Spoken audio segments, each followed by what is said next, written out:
Hello મિત્રો, તો કેમ છો બધા? મજામાં જશો તો ફરી એકવાર નવા વિડીયોમાં તમારું સ્વાગત છે. તો બધાને જય માતાજી, જય દ્વારકાધીશ. તો આજની એક નવી રેસીપી લઈને આવ્યા છે. તો આજે પનીર અંગારા બનવાનું છે. તો આપણે જોશું રેસીપી કેવી બને છે અને શેક સુધી વિડીયોમાં જોવાનું ભૂલતા નહીં. તો ચાલો આપણે રેસીપી સ્ટાર્ટ કરીએ. તો ફ્રેન્ડ્સ, આપણે રેસીપી સ્ટાર્ટ કરી દઈએ. તો અહીંયા એક પેન લીધું છે. તો એમાં આપણે બધા મસાલાને આપણે શેકી લેવાના છે. તો મેં મસાલામાં તજ, એળસી, લવિંગ, જીરું, લાલ મરચાં અને બદામ લીધી છે. આપણે તેને સરખી રીતે ધીમા તાપ ઉપર આપણે તેને શેકી અને આપણે તેનો મસાલો તૈયાર કરી લઈશું. હવે તેને મિક્સર જારમાં એડ કરી દઈશું.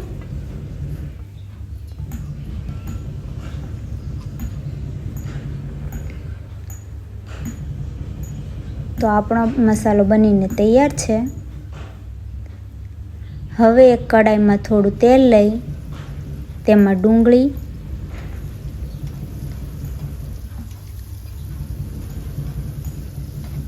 ત્યારબાદ તેમાં આપણે થોડીવાર માટે તેને ચલાવી લઈશું. ત્યારબાદ તેમાં મોટા કાપેલા ટામેટાં એડ કરી દઈશું. બંનેને આપણે સરખી રીતે ફ્રાય કરી લેવાના છે. તમે જોઈ શકો છો. તો ફ્રાય થઈ ગયા છે. હવે આપણે તેને પેસ્ટ બનાવવાની છે. તો આપણે તેને મિક્સર જારમાં એડ કરી દઈશું.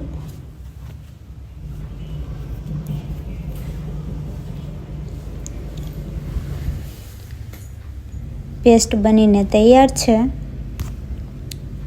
ફરી એકવાર પેનમાં તેલ લઈ આપણે જે પેસ્ટ તૈયાર કરી હતી તે એડ કરી દઈશું અને હવે મિક્સ કરી લઈશું તેને. પેસ્ટને સરખી રીતે ફ્રાય થવા દેવાની છે.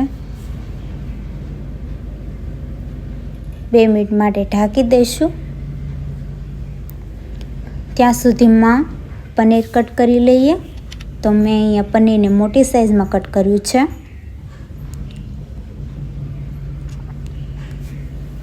ત્યારબાદ તેમાં 1 ચમચી જેટલું મીઠું, લાલ મરચું 1 થી 2 ચમચી જેટલું,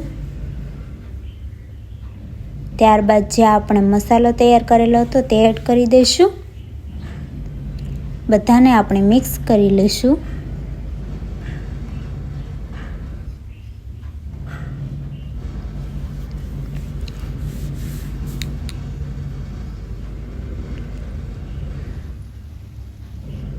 હવે તેમાં 1 બાઉલ જેટલું દહીં એડ કરી દઈશું. મેં અહીંયા એકદમ મોળું દહીં લીધું છે, ખાટું નથી લેવાનું.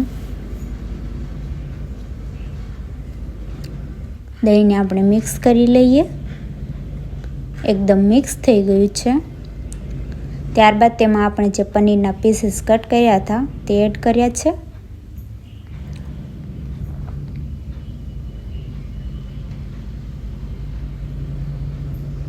હવે તેમાં આપણે થોડું પાણી એડ કરી મિક્સ કરી ત્યારબાદ હવે આપણે તેને ઢાંકી દઈશું. જોઈ લઈએ. હવે તમે જોઈ શકો છો કે બધું મિક્સ થઈ ગયું છે. હવે તેમાં કસૂરી મેથી એડ કરી દઈશું.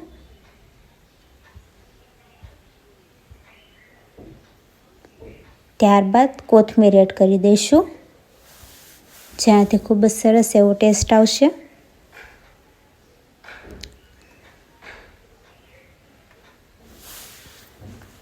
તો પનીર અંગારા બનીને તૈયાર છે.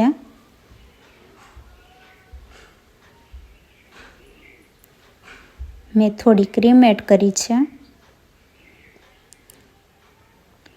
તો આપણી પનીર અંગારાની રેસીપી બનીને તૈયાર છે. જો તમને વિડીયો પસંદ આવ્યો હોય તો વિડીયોને લાઈક કરો, વધુમાં વધુ શેર કરો અને અમારી ચેનલને સબસ્ક્રાઈબ કરો. તો જલ્દી મળીશું એક નવા વિડીયો સાથે.